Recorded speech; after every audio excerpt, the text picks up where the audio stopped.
আমাদের কাছে ছেলে মেয়েরা পড়াশোনা করে, স্কুলে হোক মাদ্রাসায় হোক, ছেলের ভবিষ্যতের জন্য আমরা একটু শাসন করি, মা বাপ মামলা করে দেয়, করে কিনা? অনেক সময় হুজুরে মারে, পিঠায়, হুজুরকে কটু কথা বলে, অথচ হুজুর তাকে তার ভবিষ্যতের জন্য, তার পড়াশোনার জন্য, তার আমল আখলাকের জন্য, তাকে পরিশুদ্ধ করার জন্য মাঝে মধ্যে একটু শাসন করে। বর্তমানের অভিভাবকেরা এটা খেয়াল করে না যে শিক্ষক আমার সন্তানটাকে মাসের 29টা দিন আদর করে, মহাব্বত করে, আর একটা দিন তাকে শাসন করে।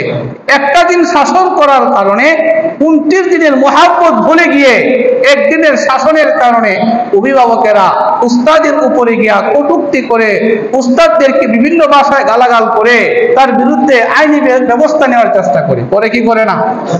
এর জন্য অধিকাংশ সন্তান, বর্তমানে অধিকাংশ সন্তানগুলো আদর্শবান ছাত্র হতে পারে না, ভালো মানুষ হতে পারে না।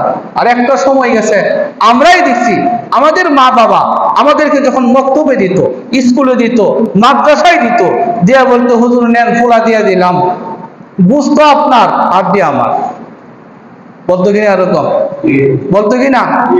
এরকম নিয়ত করে যারা তাদের সন্তানদেরকে শিক্ষকের কাছে যদি পাঠায়, যারা পাঠাইছে অতীতে, দেখবেন ওই সন্তানগুলো বর্তমানেও আদব বলা হয়েছে, বড়দেরকে সম্মান করতে শিখছে এবং সমাজে সুপ্রতিষ্ঠিত হতে পারছে। আর যারা চোখ রাঙানি দেয় শিক্ষকদেরকে, এদের সন্তান ভবিষ্যতেও মানুষ হবে না, তাকেও মানবে না, বাবাকেও মানবে না, এবং সমাজের কাউকেই মানবে না। কথা ঠিক কিনা বলেন?